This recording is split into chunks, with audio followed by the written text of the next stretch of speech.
I'd like to call the meeting to order and want to welcome everybody after a beautiful long weekend to a beautiful budget committee meeting for 9:30 a.m. on Tuesday morning.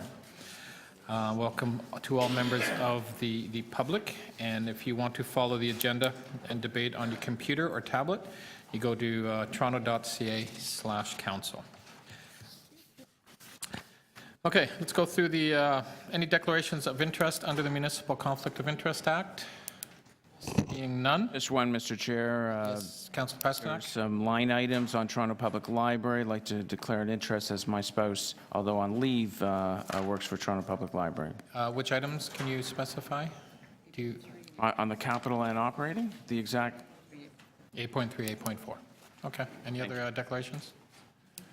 Okay, seeing none, can I have a confirmation of the minutes, April 21st, 2015? Councillor Campbell, all in favor, opposed, that's carried. Okay, we'll go through the items. BU 8.1, Association of Community Centers Settlement of Operating Results for year 2013. Councillor Carroll has asked me to hold that for the moment. She's en route, so she asked me to hold that for her. BU 8.2 Arena Boards of Management 2013 Operating Surpluses Deficits Settlement. Again, Councillor Carroll has asked me to hold that, and I'll hold that on her behalf. I understand, but she is en route and she asked, so we will oblige.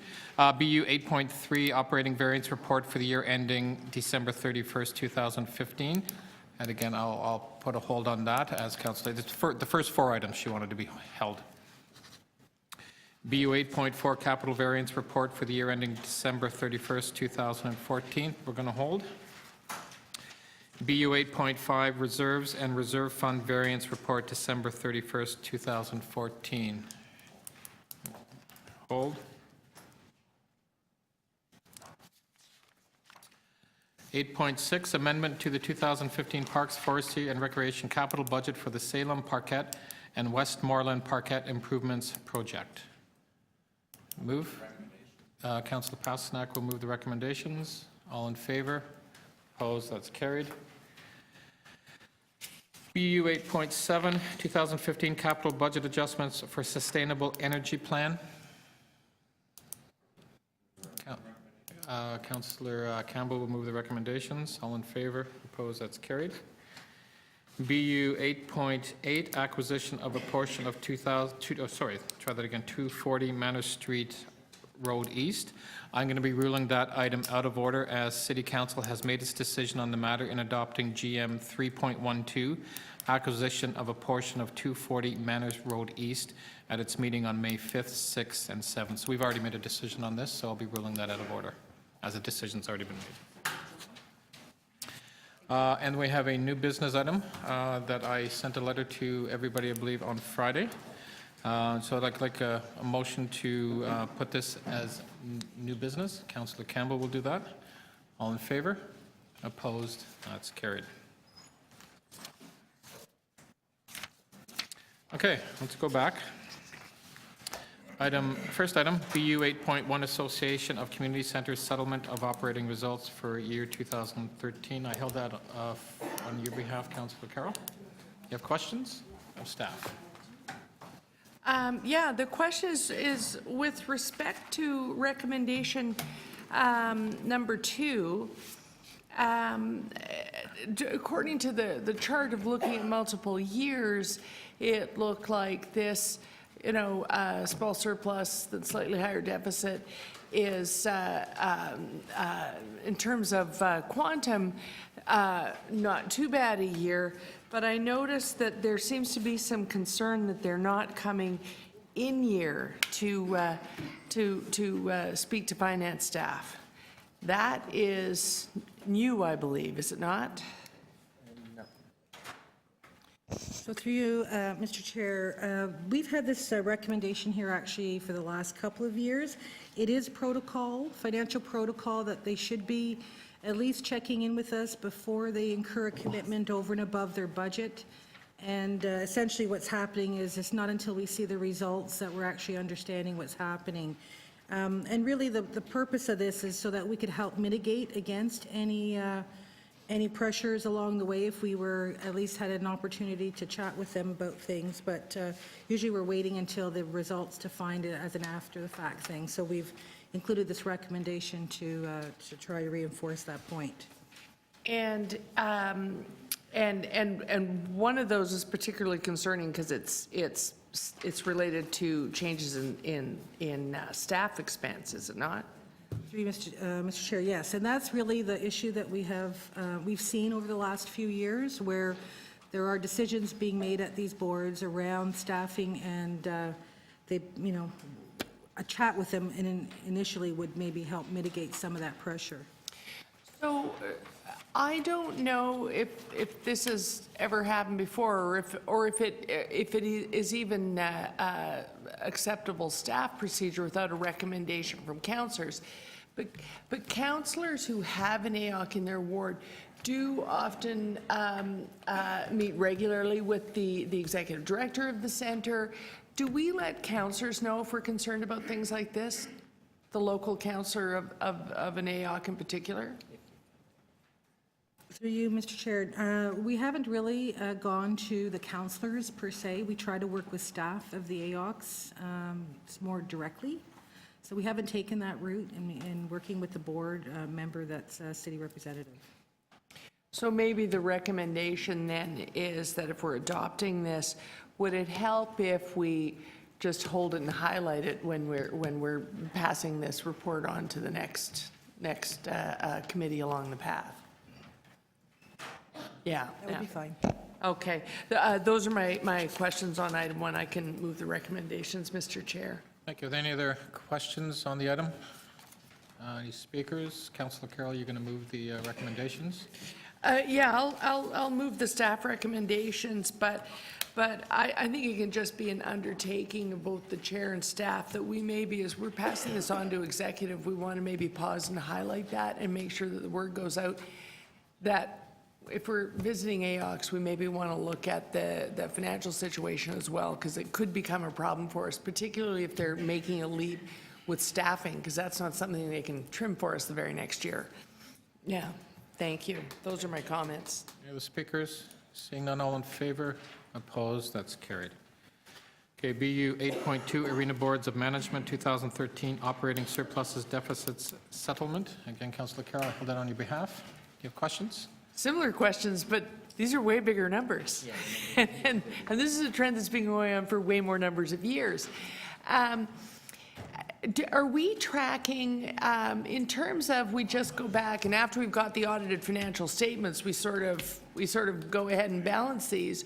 Are we tracking, once we include this transaction that can come so far down the line, is this still an efficient operating model when compared to in-house PF&R arenas?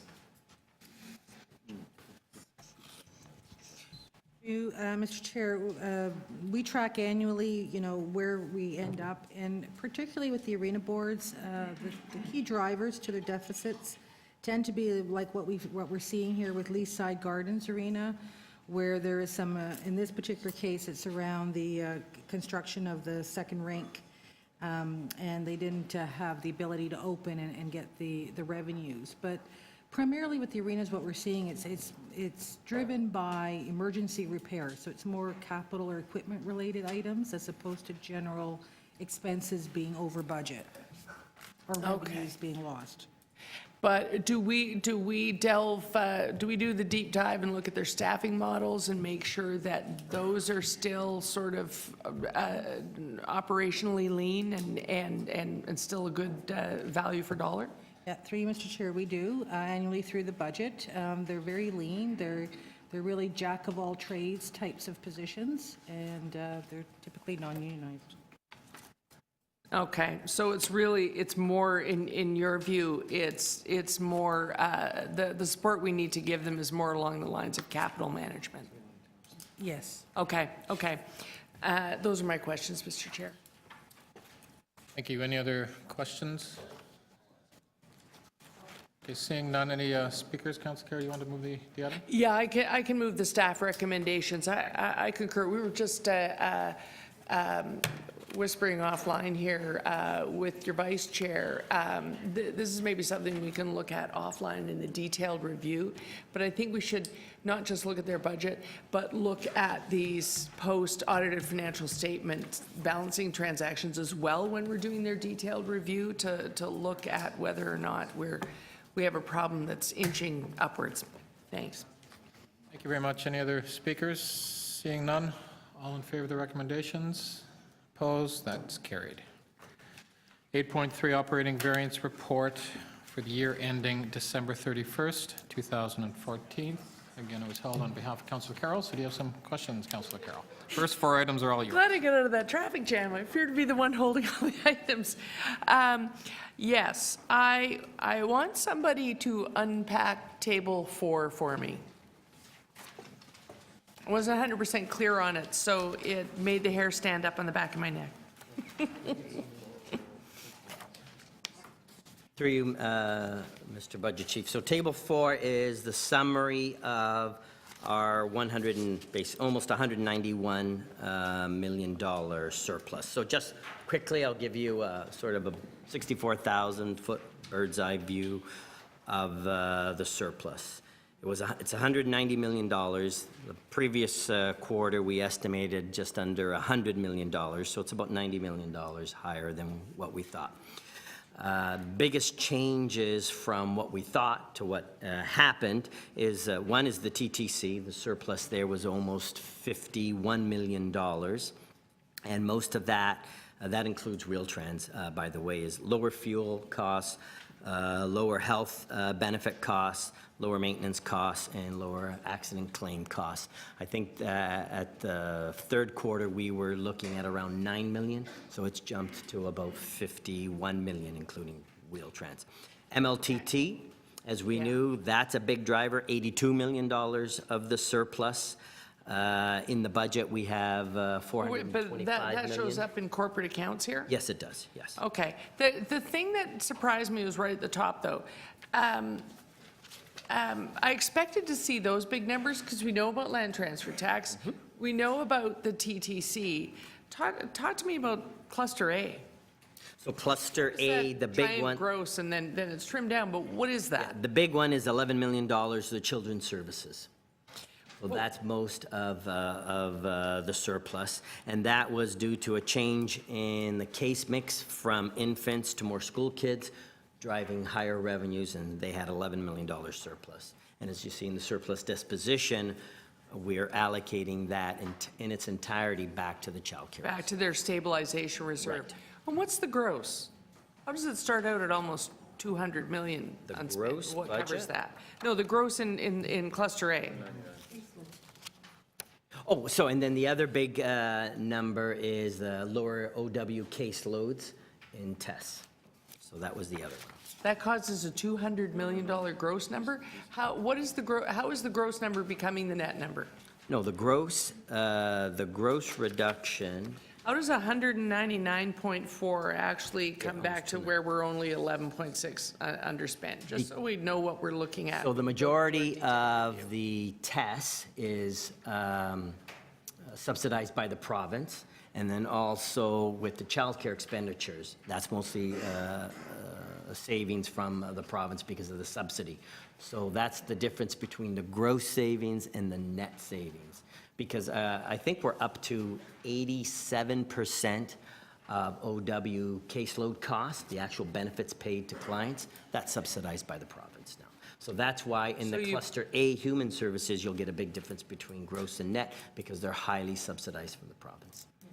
So you book it in as underspent, but then you put in the spending only when you have the provincial numbers? Why do you, I want us to know what we're looking at. I'm asking this question so that everybody in the Budget Committee knows what they're looking at if they're looking at something in Cluster A when we do detailed reviews, which will be the first time for this Budget Committee. So I'll give you an How does example. it start out as that high amount? What's the accounting principle that starts it out there and then gets it to up to the point of 11.6? So I'll use tests as an example. Yeah. Most of that is it's a $1.1 billion budget. Right. A big portion of that is the actual OW support payments paid to clients. That Right. money is paid by us, so expenditures were down by over $114 million. Right.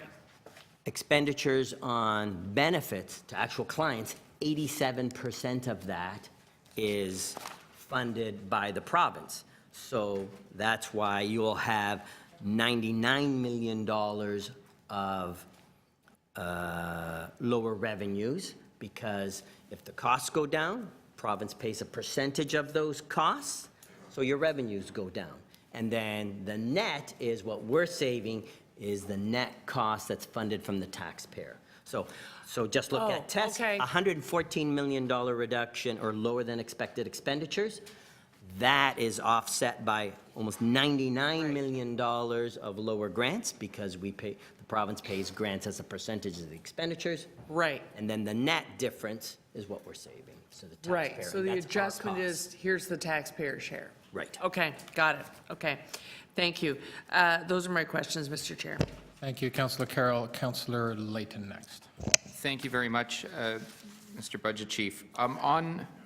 I think I'm reading that on solid waste management, planning, and the city manager's office, it lists on page 7, just in the tax-supported programs, it lists one of the drivers of the surplus as coming from savings in salaries and benefits. I'm just curious, is that unanticipated savings with the existing complement of staff, or is that us not hiring staff and increasing gapping that is resulting in those savings? That would be, Do we not hire people that we thought we were going to hire, and that has incurred savings, or is this because attrition happened faster than expected? so through you, Mr. Budget Chief, so the savings in salaries is $5.4 million, and it could be a combination of both of those factors that you're talking about, and maybe Beth wants to explain in terms of the more specifics within the program. Through you, Mr. Chair, the, excuse me, the savings in solid waste is resulting from gapping, and it was taking us longer to fill positions than expected. And there were some impacts from attrition, but it was mostly the time to hire staff. So the staff complement was supposed to be what? And what are we at now?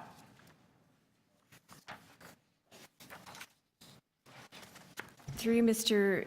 Budget Chair, the approved staff complement is 1102 FTEs, and what you're seeing in terms of the 2014 year end is based on a vacancy rate of 9.9%. So we had 109 vacancies at year end. We currently are actively recruiting 36 positions, 36 active requisitions, filling 44 positions. So our vacancy rate is at 7.4% presently. Can someone let me know what, if 9% is high for a vacancy rate? That seems fairly significant. Through you, Mr. Budget, that's typically high. One number that Beth also should mention is the gapping, budgeted gapping in that program is almost 2%, 1.9. So the actual gapping for the end of the year was 8, and then if you take another 2 points off the number that's being projected currently, that would get you into around the 5%. And typically, we'd be looking at, for divisions, in that 2 to 3% range. So solid waste management's on track for about 5, so a little higher than normal. Why were the delays in the hiring? Through you, Mr. Budget Chair, one of the main reasons we had some challenges with our recruiting for our seasonal staff and the process for that. It would be for transfer station operators, collection operators. So we've since worked with Human Resources and have got a better process in place. We do quite a bit of testing, and there's a lot of coordination that's required between Human Resources, fleet and physical demands testing as well. Okay, and before because I'm going to have the same question for planning in the city manager's office, but I might run out of time. But there's another important question here around the second part of the budget adjustment is reduced alternate landfill disposal cost as more tonnage of residual waste transferred to Green Lane. Why were we transferring more waste? Was that municipal collection waste rates were higher? Through you, Mr. Budget Chair, the reason for this is that initially in the 2014 budget, we had planned to use alternative disposal facilities for approximately 150,000 tons of waste. And as the year progressed, we found that at the same time, we had also increased the tipping fee significantly at Green Lane landfill. So we lost a lot of the private tonnage, and this was affecting our overall budget for Green Lane. So we made a decision to stop using alternative landfill to mitigate the budget increases. So although you're seeing a variance at Green Lane, it's offset by the reserve contributions and what we needed to balance the Green Lane budget. So this is our own transfer of waste that would have been diverted, not diverted, but put in another landfill, That's correct. and we've decided to bring it in-house. Continue using. How will that impact the life? Like, what amounts are we talking about here? How will that impact the life of Green Lane? Last question. For you, Mr. Budget Chair, the forecast was approximately 9 months of landfill capacity by diverting the 150,000. That was offset, though, that since we lost a lot of the private sector waste. And we'll be, as we update on the long-term strategy, we'll be updating those landfill capacity numbers. Thank you. We can do a second round, by the way, councillors, if you want to ask some more questions. Councillor Pasternak, I believe you're next. Yes, thank you. Thank you, Mr. Chair. Just want to jump around a little bit here. I'm looking at an item here where we're putting $500,000 into the ferry replacement reserve. Now, we wanted to have a small percentage of each ticket sold also go into that reserve. Based on what I see here and our ticket sales, are we going to be on track for a timely ferry replacement before they become inoperable? Yes, we've, through Mr. Budget Chief, so we've programmed the replacements in the capital budget. What percentage of each ticket sold goes into the capital reserve, or is that something that we have to look at Mr. later? Chair, through you, the contribution to ferry reserve of replacement reserve fund is the surplus of the ferry revenues. It's not a percentage of the ticket. So this year-end contribution is an additional 500,000. We're $500,000 ahead of where we wanted to be at the end of 2014, which is great. So the 500,000 that we're putting into that account from the reserve there is matched with a $500,000 surplus on ticket sales? That's correct. So you're looking at $1 million. We contributed $1 million in total in 2014. All right, do you think you're on track for the ferry replacement based on that?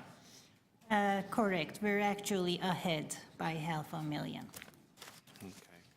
Okay. When it comes to the zoo, last time I asked about the zoo, it was costing the city of Toronto about $35,000 a day. I see they're looking for almost another $1 million, a $900,000 shortfall, and they're blaming bad weather.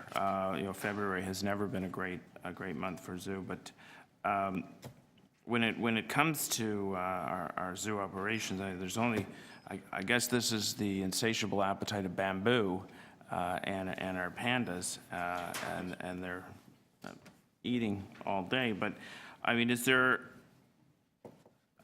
no end in sight with this? It just, each year it seems to escalate, and there doesn't seem to be a game plan. Maybe we don't have the right staff here to answer that, but. So through you, Mr. Chair, the Panda exhibit that we have at the zoo is based on a 5-year business plan.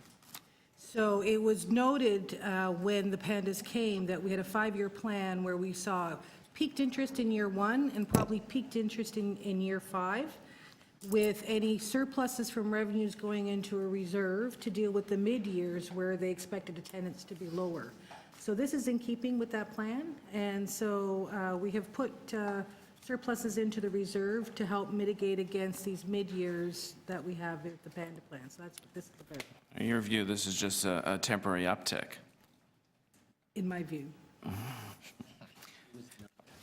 When it comes to a small item, when it comes to the integrity commissioners, outsourced of legal services, are we prevented from insourcing our legal requirements for the integrity commissioner, or it has to go to an external firm? It's a small amount, but Through you, we would have to consult Valerie Jepson. I don't have the answer to that question, sorry. when it comes to city planning, a lot was made in the last budget round about heritage conservation district studies. I'm looking at page 30 here, and we're actually underspending. We're actually underspending by a lot in that area. And there's a reference here that some of the technical requirements for those were not actually needed after all. I'm just wondering whether there's a new thinking in planning, or whether we overstaffed them in the last budget process, and where we're going with this.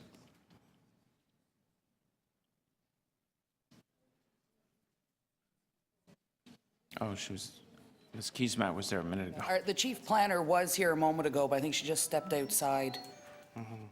We can hold that for the second round when she comes back, Councillor. Why don't we go to Councillor Campbell, and if you have more questions, we can do the second round. So Councillor Campbell? Thank you, Mr. Chair. Could you just elaborate a little bit on budgeted gapping? If a department has an allocation that would permit 100 million in salaries, do we budget for 100 million, or do we budget for 98 million in anticipation of 2% turnover throughout the year, or 2% of vacancy rate?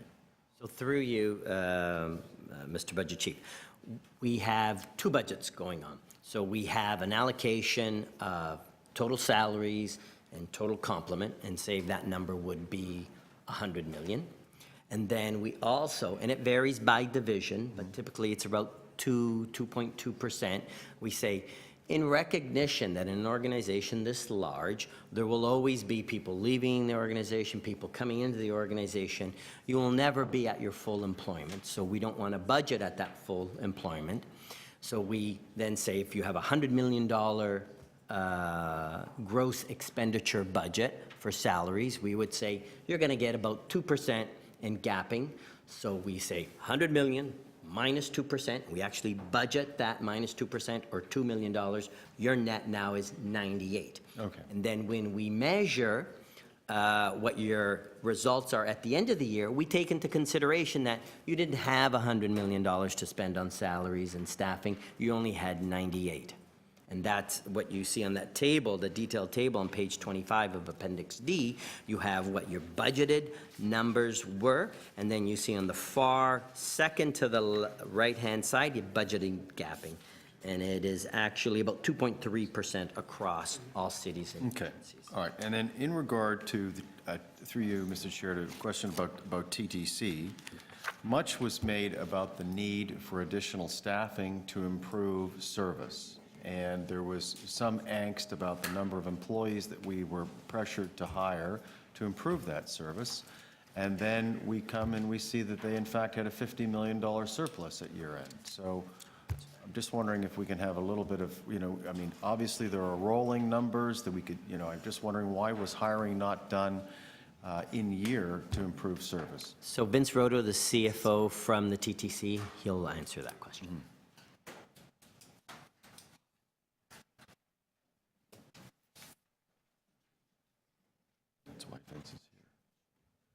Thank you. Through you, Mr. Chair. The bulk of the underspending we had was not related to service per se. We saved about $12.5 million between diesel fuel and hydro. That was just lower prices than was what anticipated during the budgets. Let me just get my pages here, sorry. We had much lower, we had an actuarial report done for SIB claims, and that came in significantly lower. We were about almost $13 million lower in WSIB claims. So again, not service-related, but very good news and a result of lower employee accidents. We had a fairly large legal settlement payment to us for contamination on one of our garages from a third party. And our overall accident claims numbers have gone down pretty significantly. So the bulk of what we're talking about here in the $50 million were those kinds of things. We did have about $15 or so million worth of lower maintenance costs in our large operating garages. And it's not 100% clear exactly where that is. We're reviewing that.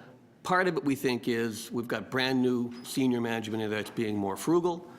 And as a way to try to deal with that for 2016, instead of basing the 2016 budget on the 2015 budget for that area, we're going back to 2014 and saying, okay, that's the 2014 actuals.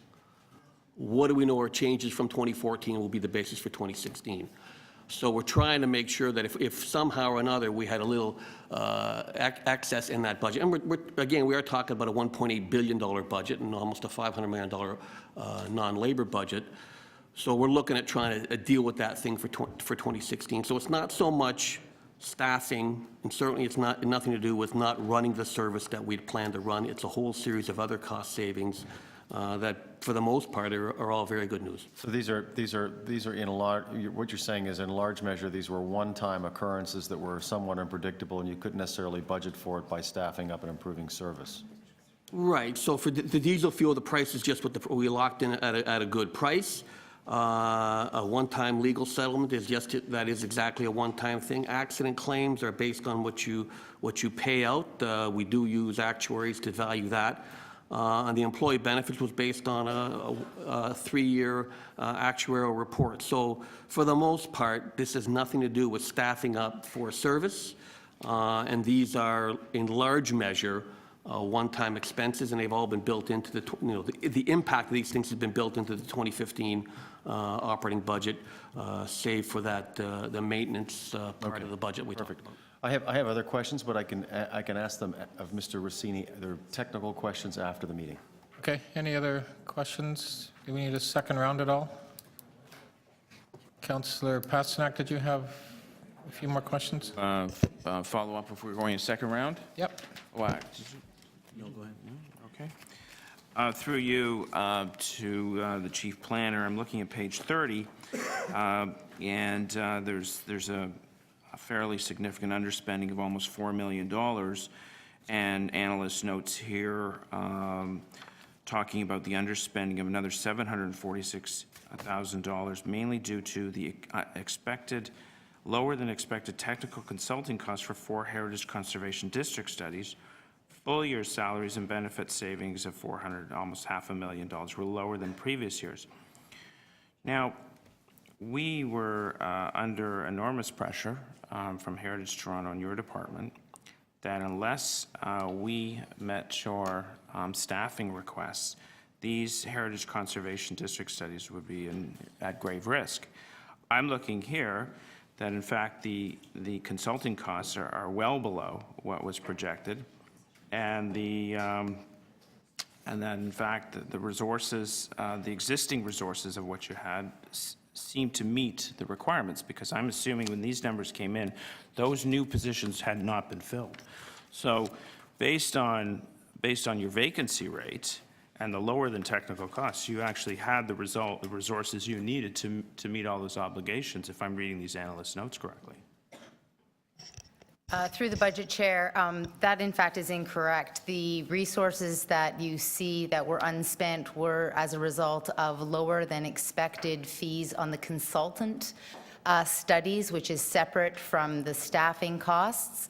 With respect to the staffing cost gaps that you see, that is as a result of some transition in staffing, which meant we had several positions in Heritage that were unfilled for a portion of 2014. Those positions have now been filled. In order to meet our service standard that has been established by City Council, we required the positions that had been approved in 2014 in order to meet the service level of continuing to advance 5 Heritage Conservation Districts a year, and also to respond to the number of new properties that were coming onto the Heritage Register that we now need to manage. So they are, in fact, quite unrelated. So the fact that your technical consulting costs for the 4 Heritage Conservation District studies were lower than expected, and there were full-year salaries almost $500,000 below what is expected, that is unrelated to the risk that we were running on the 2015 budget allocations and not giving you the 8 new staff that you needed. Through the chair, that in fact is correct. As I mentioned earlier, the vacancy that we had in Heritage for a portion of 2014 is one of the reasons why there was a gap. It's a very specialized position that it took some time to fill. It is now filled. We're now ramping up again to our full capacity in Heritage, which means you will see that spending number coming into line over 2015 and 2016. Right. So this has absolutely nothing to do with those discussions we had in the 2015 budgetary dialogues, particularly with staffing up Heritage Conservation District studies. The fact that technical consulting costs are below expected, staffing costs are below expected, and you have an operating surplus of $3.6 million, that has absolutely nothing to do with those conversations. Through the chair, they are operational implications of operations in the Heritage Department. Those operational implications are why you see this variance. As I explained, addressing those operational implications will in fact mean that we will level off these variances in the upcoming years. So for that reason, I would say they're, yes, completely unrelated to being able to respond to our service level in Heritage, which we can now do. Thank you. Any other? All right, well, yes. No, just very quickly. Union Station, cost on page 7, $796 million. Is that inclusive of the $80 million cost overrun? Is that? That's the capital variance report, but Okay. yes, that would. Okay, so no, I'll leave that for now. One final question in my last 7 seconds. The $400,000 in false fire alarms, aren't those appealable? Are those appealable?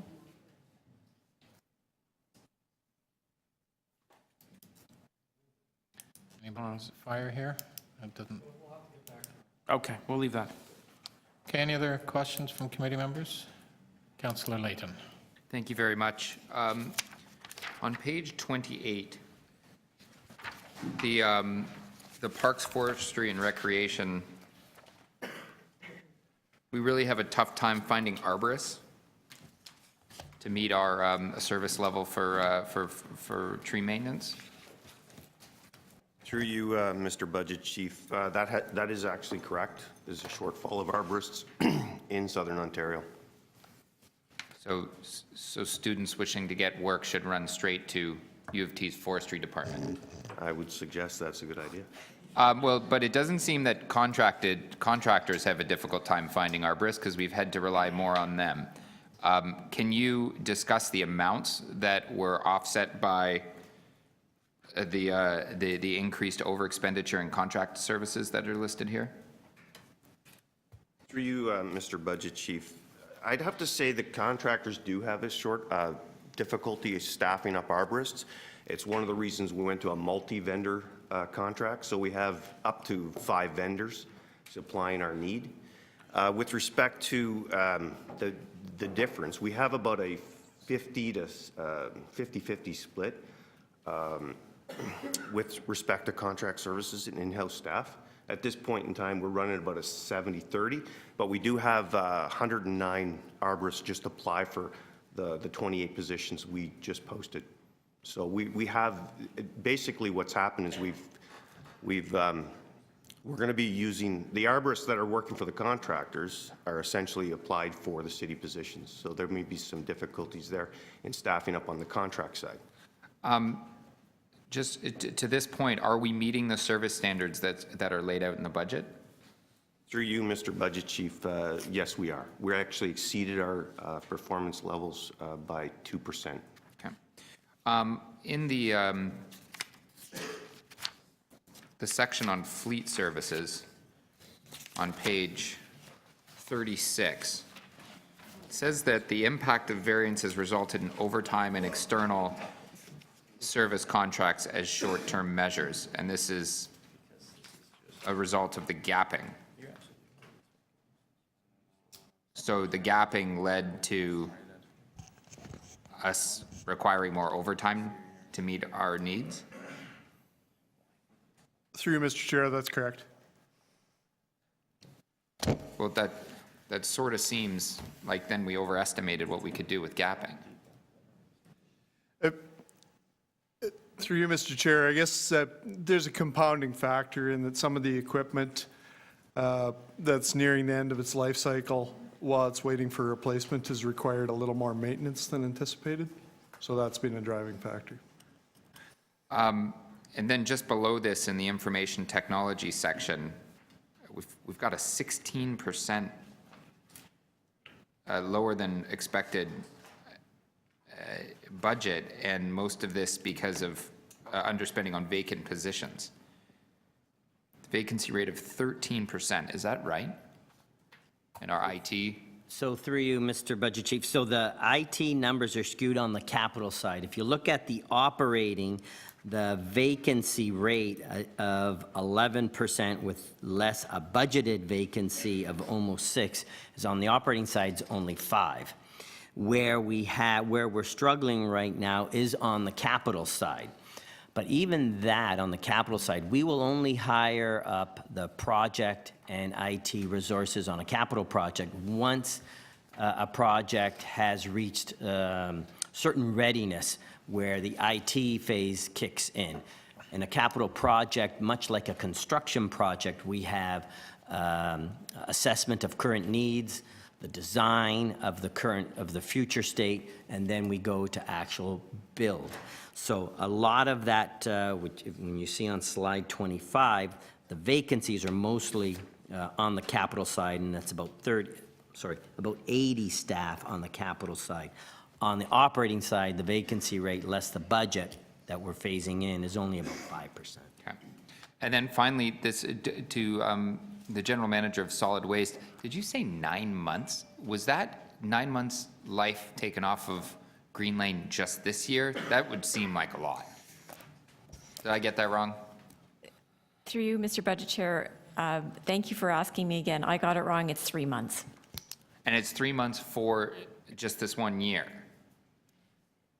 Through you, Mr. Budget Chair, it's 3 months. Diverting 150,000 tons would represent approximately 3 months of landfill capacity. We did not include in the 2015 budget any use of alternative landfill sites. So we're going to continue with our current plan to use Green Lane until we have other strategies and do the full review as part of the long-term strategy. Presumably the lifespan of Green Lane will be reported on in the long-term solid waste strategy. Absolutely. Okay, great.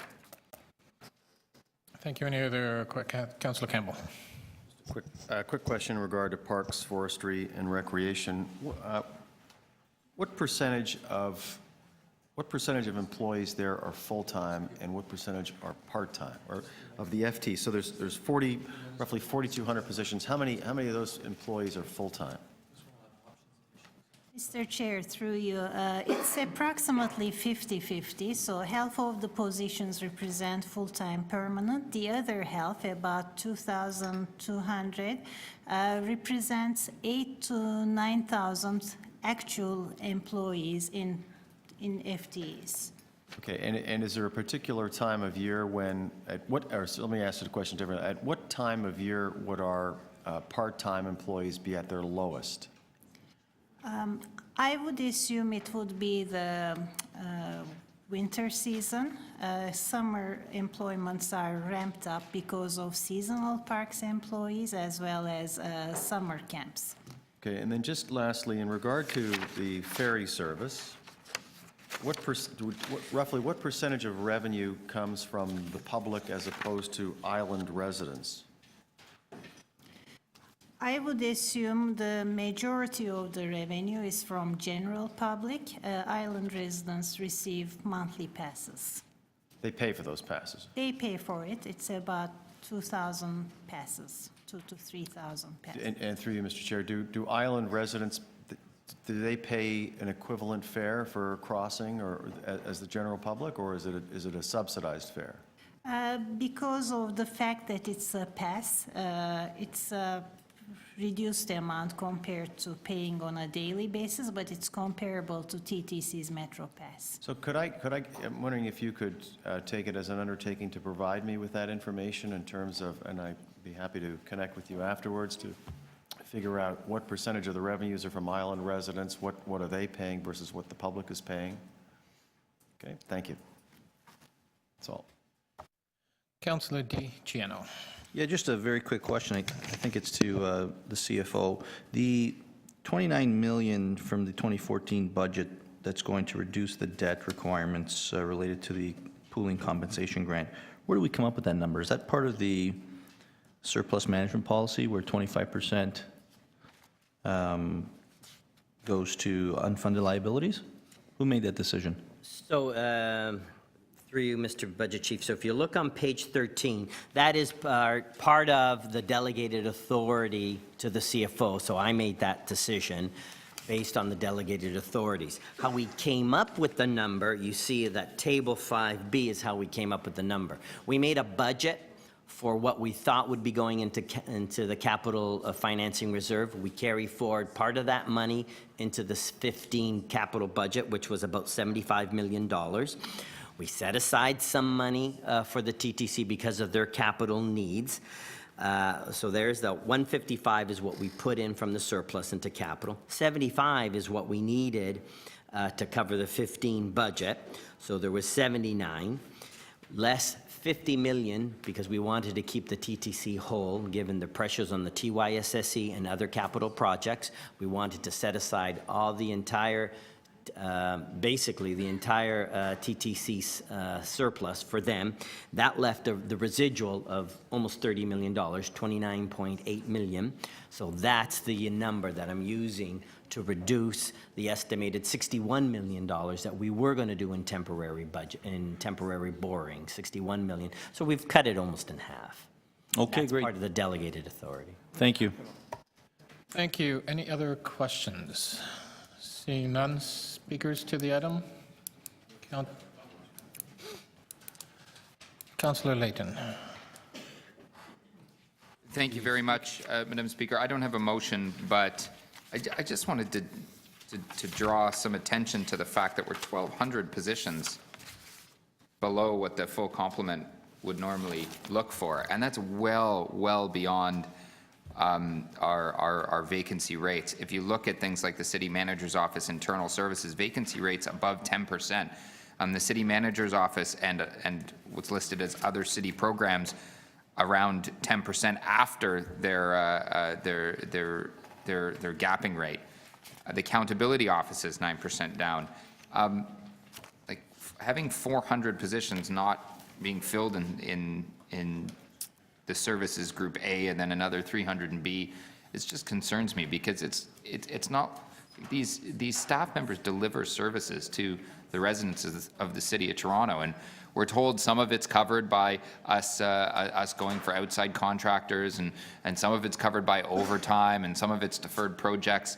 Well, if we had staff in positions, I would suggest that we might be able to get some of these projects done faster and get some of the work done faster so that we're not constantly giving excuses for why we're unable to meet some of the deadlines or that projects are deferred off.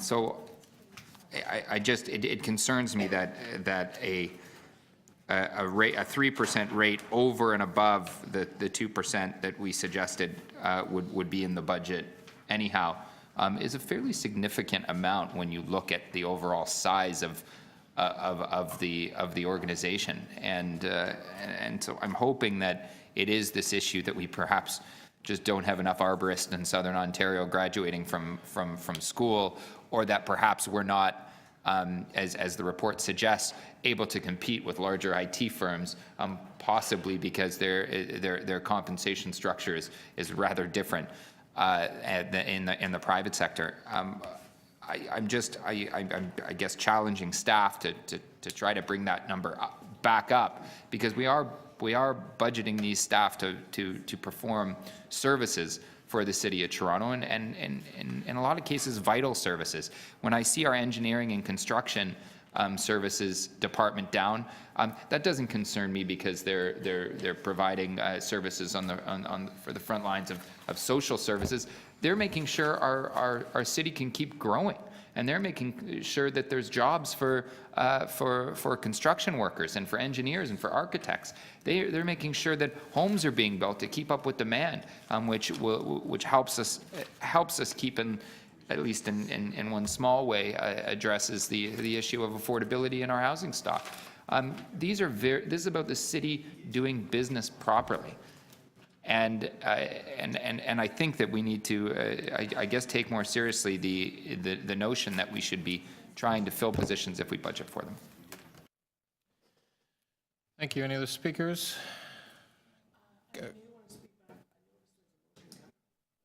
Okay, Councillor Pasternak, you have a motion, right? Okay, go ahead. Thank you, Mr. Chair. I just have a request for a staff report. It's regarding rent supplement agreements and the rent supplement program.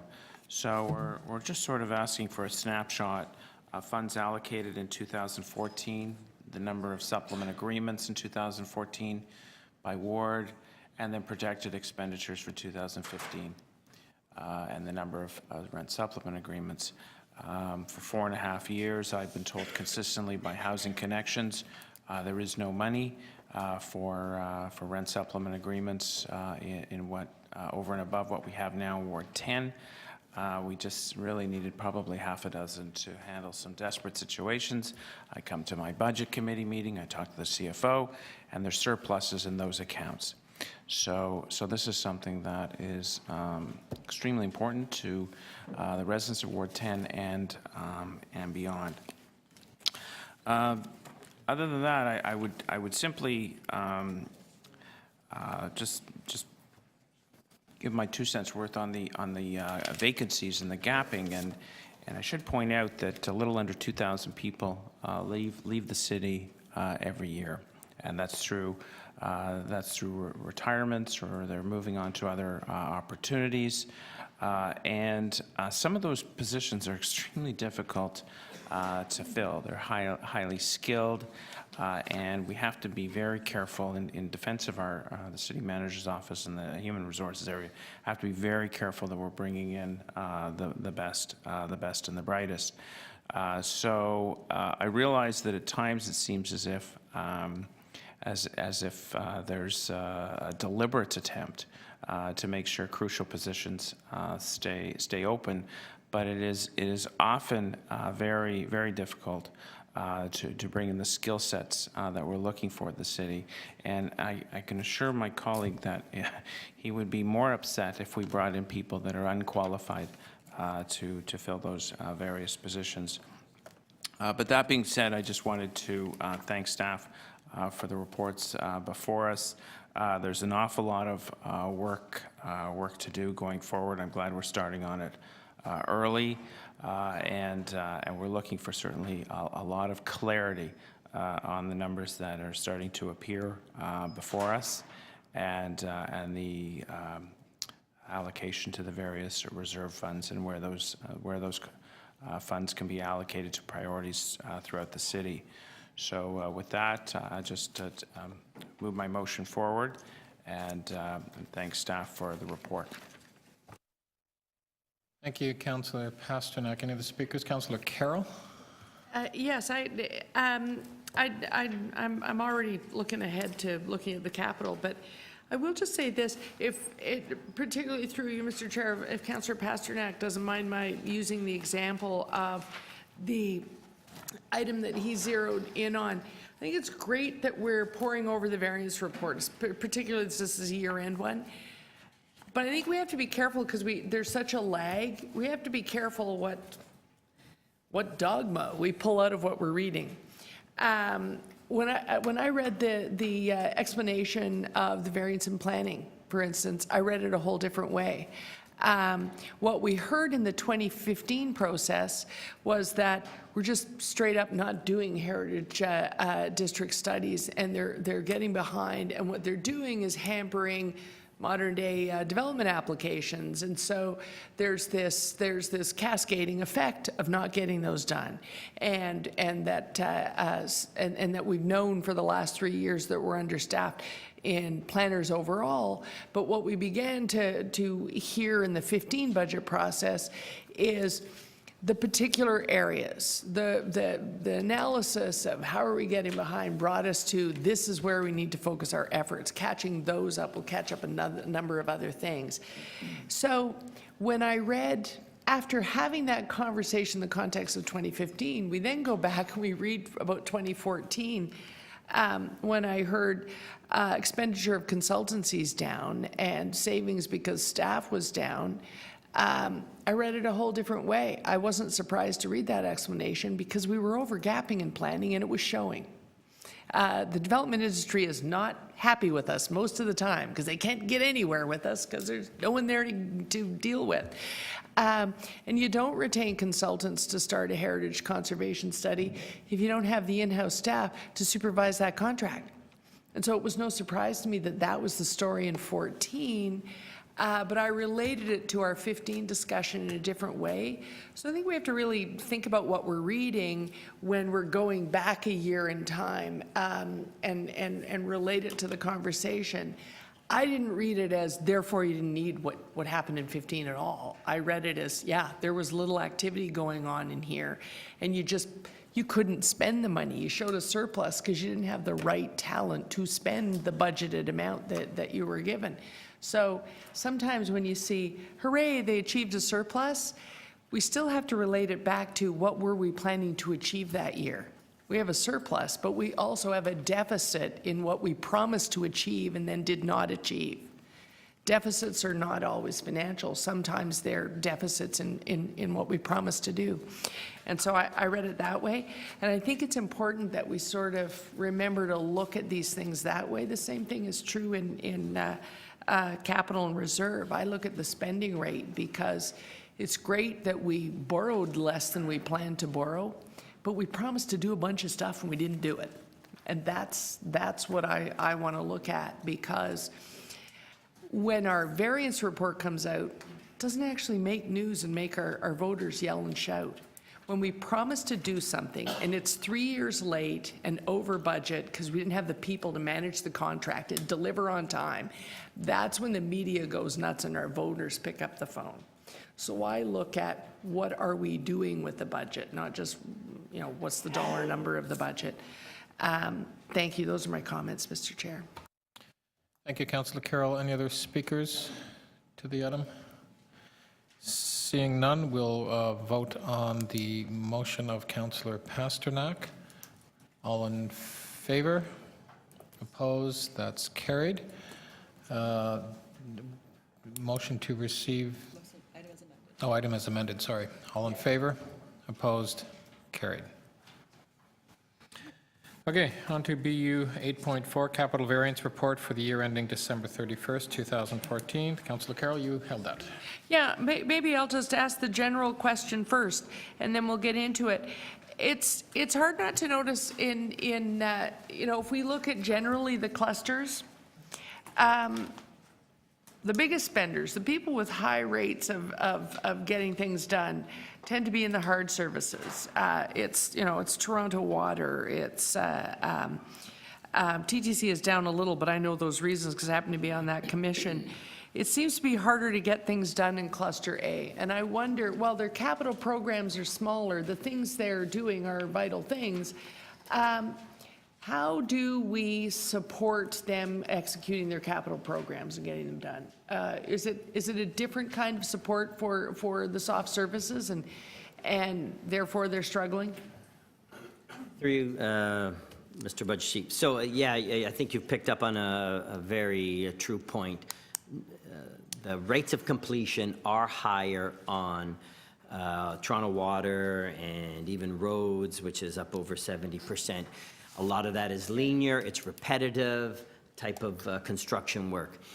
When you get into the Cluster A, and even to some extent on the Cluster C on facilities, it's more unique type work, and yes, we have struggled on getting those completion rates above the 60% level. Some of the things that we're going to do, and that we're in the process of doing, is some of the improvements we've done on terms and conditions and the kinds of work that we're doing with the construction industry. We're looking to see if there's those kinds of the improvements there. Do they have merit in IT projects and some of our facilities projects in standardizing work? Bundling work packages, say for example, like HVACs around a number of facilities. So we are, I've asked actually in terms of my own guys to, go talk to Michael D'Andrea, go talk to the Lou DeGranos of the world and see what are the kinds of things that they're doing there that we can piggyback on and use on some of these softer services. Okay. And I'm wondering if, I can't even remember who I talked about this with offline, if I was speaking to park staff or finance staff. But we talked about looking at, this is in the context of our participatory budgeting pilot that's going on, but we talked about looking at how we might support parks, because they have so many projects. They're smaller in nature, but there's so many of them, and each one is unique. If we could streamline somehow some of the consultation. The running joke amongst councillors on the second floor is your residents ask you to build a playscape for 3 years, and you finally get it onto the capital calendar, and 3 years later you finally get to build the playscape, and then the PF&R capital people say, I need to consult your residents and see if they want a playscape. Which then wastes another 3 months and spends some money. Is there a way that is there a way that we're planning to deal with that? And I ask in the context of, with the building boom, I'm starting to see cascading Section 37, which are all little projects here, there, and everywhere. PB is going to bring more little projects here, there, and everywhere.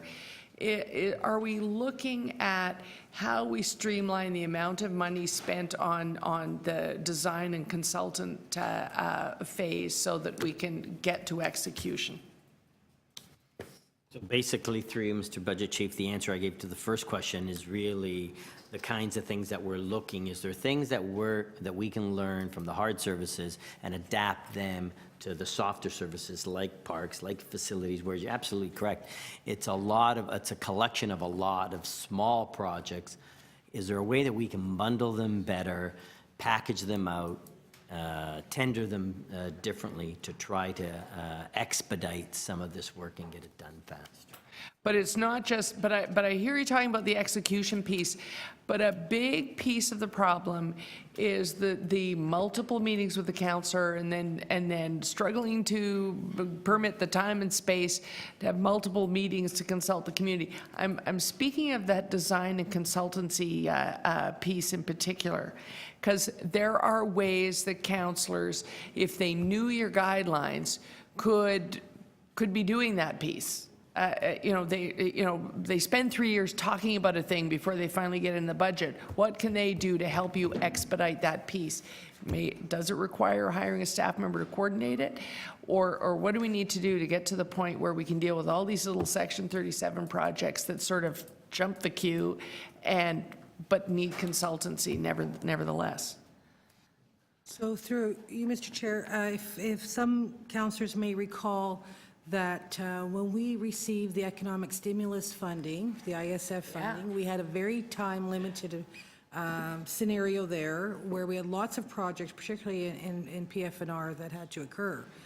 On the state of good repair, they're pretty good. There's not really as much of an issue. It's really on those site-specific playground improvements, facility-type projects where the multiple of consultation efforts are quite significant. So it's not just one or two. But when we went through the ISF program, we actually had a direction from council that, at the time, Brenda Patterson said, if we're going to get through this, we need to start bundling up how we think about consultation so that we can actually get through that part faster, because that is kind of the... And are we still working on that? And so that was specific to that program, but if that's something that, could be reconsidered, we would probably, with Parks, Forestry, Recreation staff, come back with a proposal that might help accelerate some of that for the next cycle.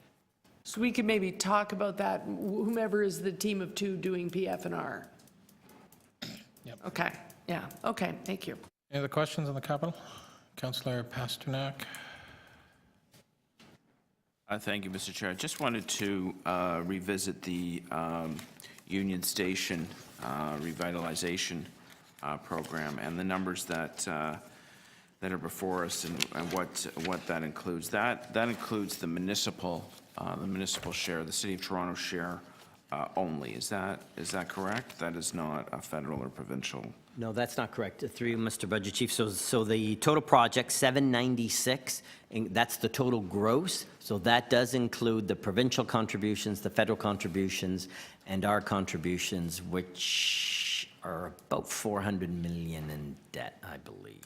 Maybe a little less, 3 and change. I don't have that number right off the top of my head. Is there any reason why we didn't break this down so we could see what our municipal liability is going forward, or just see what we've spent and what has to be spent, or? We do annual reports now, updating on Union Station, and at the next GMC, we are doing actually 3 reports on all our Cluster C major construction projects. So we will be bringing forward in the next cycle an update report on Old City Hall, Nathan Phillips Square, North Market, and Union Station.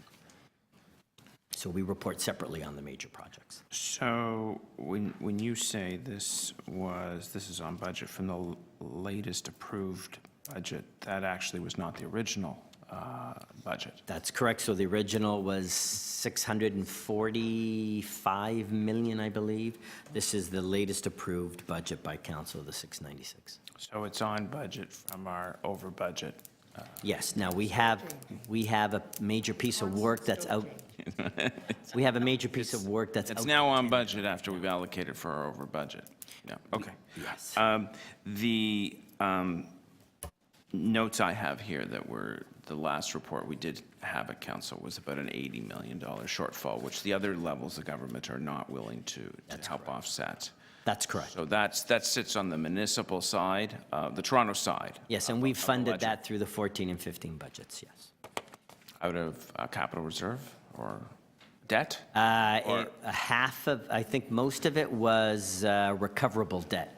So if you recall, we're building about 160,000 square feet of new retail space. And we made some assumptions when we first set up the budget about the rents that we would get. That was really at a very depressed and low period of economic rents back in 2009. We've now updated those projections, and we were able to fund that $80 million through a combination of debt charges and recoverable debt. That report was approved through the 14 budget. And the cash flow, the rental stream? Yes. That's correct. Where are we at with that? Have we gone? So Osmington, who won the contract to program and operate that space, they are on track. Discussions are with a number of retail and food and beverage places that are national in scope, as well as more niche market. And they are going on as scheduled. They are where they expect it to be in this part of the construction. Just very quickly, and it's related to Councillor Carroll's questions. There was a time, correct me if I'm wrong, with our capital group needed small purchases under 5,000, they could take a P card and run over to Home Depot and get the supplies they needed to meet various timelines on small capital projects. I understand that's no longer possible. Mike, there's Mike. Through the chair, a P card is still available. It doesn't circumvent regular purchasing procedures, but if you've got 3 quotes and you can go and use a P card, or if it's certainly a better business case, it's cheaper to use a P card than to wait a few days or to go places, you can still do that. So that I'm not sure what it is that you're referring to. So if our crew is working or ready to launch a playground set and they're short materials, which would be, in the $1,500 range or what have you, can they run over under current regulations to Home Depot and purchase those materials to keep the project on track? Through the chair, they can do that. It's preferable that they planned in advance and got it, but it still is available for that eventuality. They have that capability? We have that Yes, capability? so anything, under our purchasing bylaw through you, Mr. Chair, anything over $3,000 requires 3 quotes. Anything below $3,000, they could just either source whatever they need at one of our stores, or the P card is available. But if it's over $3,000, you still have to follow the requirement to get 3 competitive quotes. Do you think those thresholds should be reviewed? Okay, so $3,000 actually for a corporation of this size is remarkably low. We are doing a purchasing bylaw review this year, and we are bringing that forward. That is, though, a recommendation that was come out of just the history of this place, but $3,000 for a $14 billion corporation is quite low, in my view. Yeah. Thank you, Councillor. Okay, thank you. Any other questions? Councillor Campbell? Through you, Mr. Chair, all of these capital works projects are done with outside contractors that then will make claims against the contract for cost for overruns or anticipated costs that they've incurred. Is there any kind of accounting that we do for that in anticipation of that? So through you, Mr. Budget Chief, so first I just want to say, not all projects we experience overages and my brief claims. experience here at City Hall, But typically, every project will carry some type of contingency in the budget for that. So we carry a contingency, and is that done on a reserve basis, or how is that contingency done? No, each project carries its own contingency, though there are some differences in Cluster B. So through you, Mr. Chair, this last cycle, we went through a whole process with Transportation Services, where we essentially took the contingency out of the projects and pooled it, and have set up a process with them so that as they're going through a project, they will draw from that pooled contingency. That actually brought the costs of the projects down a bit and gave us a bit more spending power. And I have to say that over 90% of our projects come in on time and on budget. Okay. And in regard to that, sort of, do we have a sort of an ongoing tally of claims that are verified? Like, do we know, on the basis of outstanding claims, what, historically are actually valid and which are not valid? Or does it just vary by project and by industry? It varies by project, by complexity. As we said, in Cluster B, where there's a lot of repetitive work, it's easier to do. On something as complex as, say, TYSSE or Union Station, it's different. I do want to point out one thing while I have my one plug. The segue from John Levy. I will draw people's attention to Table 5 in the report on page 12. It is not all doom and gloom when it comes to capital. Over the last 5 years, we've closed just under 17, and closed and completed just under 1,700 projects, which have come in total under budget about $400 million. And so that is one plug I do want to make on behalf of the Toronto Civil Service. Thank you. I don't have any, that's good. Thank you, Councillor Carroll. next. Yeah, just a follow-up question, although I will just make one comment. I hope the CFO knows. Because I'm wondering if I'm now mistaken, Councillor Pasternak was asking about small projects under 5,000 and using P cards. It's my understanding that that's an operating matter. That's only if the Parks Director has the discretion to do that if he has ops staff who have the time to do a small project, like replace the cupboards in a tennis clubhouse. That's when they can use a P card and just get her done. But that's if you have the wherewithal within your operating. Is that, am I right about that? It'll cover operating, it'll cover light maintenance, smaller scale maintenance that sometimes are done by in-house forces. If you're asking, would contractors be issued RP cards, I'm going to look to Mike and say. No, I'm asking, we're now considering the capital report, but the questions that Councillor Pasternak was asking about the use of P cards, that's only if your director of Parks and Rec in your area says to you, you know what, Councillor, we can get that done for you because I got enough seasonal staff, we'll get her done for you this summer, and we'll just do it with our ops staff and ops resources. Is that? That's correct, because it wouldn't be done. The P card program does not cover contractors. Right. So when the staff member says, I'm sorry, but that's a level of expertise or it's a type of a thing that we have to put into the capital program. All that stuff is over now. You can't, the stuff that we were talking about to do with P cards, you now have to follow the capital program path. Yes. Thank you. Okay. Thank you. Any other questions? Seeing none. Speakers to the item? Councillor Carroll. Yes, I was being snarky there for a minute, but it really is frustrating that we have so much capital going on that the stuff that we do well never does get reported. But be that as it may, the questions that I was asking about places where we are underspending, they are because we have so many projects that are small and localized in nature, but still have to follow that capital procedure. I don't begrudge that. It's why we don't get in the trouble we used to get in. It's why our processes are so accountable and award-winning. But I do see this growing engagement of the community, which we've all worked hard on in our wards politically, and staff have worked on as well. That's why we have people working on engagement at all times. Beginning to have community participating in the process and asking us to do the small things.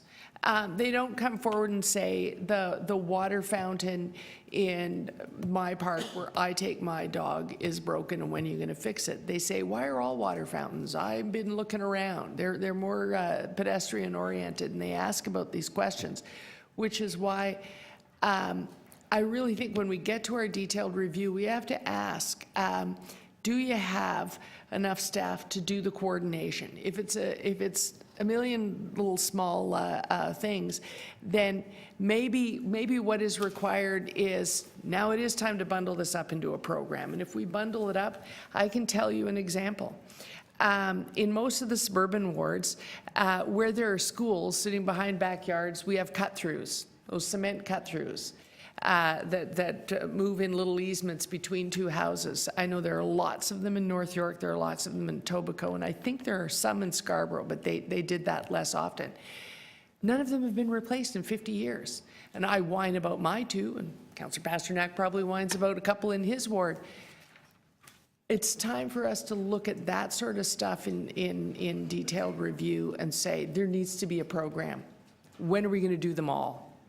Because the whining and moaning and saying, I need this done in just this one on this street over and over and over again is why we can't ever trim back that amount of seasonal staff in Parks and Rec. What if they were all redone? Let's repave them, shore up the fences, and maintain them on a capital program, and voila, the amount of operating maintenance we're spending on them, which is our real pressure. Our staffing and operating is our real pressure. We've now lowered that. But I think we have to look for those places where people are complaining about this, that, and the other thing, and turn them into capital programs, get them up to a state of good repair, start saving the real bucks. Thank you. Thank you, Councillor Carroll. Any other speakers? Seeing none, move the recommendations. All in favor? Opposed? That's carried. BU 8.5, Reserves and Reserve Funds Variance Report, December 31st, 2014. Councillor Pasternak, you held that. I'll just release it. I'll just release it. No questions to staff. Okay, no questions of staff, no speakers. All in favor? Opposed? That's carried. Okay, we'll go on to the last of the new business item. And that motion from myself that was circulated. Are there any questions on the item? Okay. Sounds good. Any speakers to the item? I mean, I'll speak very quickly. It's very self-explanatory. It just really opens up a bit more transparency, a little bit more accountability, and given the Budget Committee a little more opportunity, before we really get into next year, an opportunity to look at some more numbers. And that's really what it's about. We did work with staff on this. And what I do want to mention, that we looked at Cluster A, Cluster B, to do the work for all the city, a lot of time. We appreciate that. That's what we thought. Let's do, we'll choose, I'll work with the CFO to choose a division from Cluster A, Cluster B. And bring that forward on, I believe, June 9th, and along with an agency. Again, it was just something I wanted to do to look at more transparency, accountability, and we'll see how it goes when the information comes before us. Would you want to go back to questions then? Because, okay. Yeah. You're asking for one division?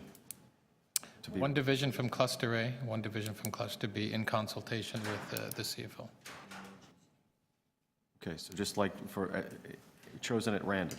As an, well, I think there'll be a little more consultation with, I mean, so it won't be random, but again. No, there won't be any wheels spin, but. And is it capital and operating? This is operating. Just operating? Yeah. Okay, so. Okay. Any other speakers to the item? Councillor Pastor? I had a question for the mover as well. So we don't want to give any direction on the division, is that? You know, we could. My suggestion is that we leave it for now. Let me have the consultation with the CFO on, you know, what division that would end up being. Okay.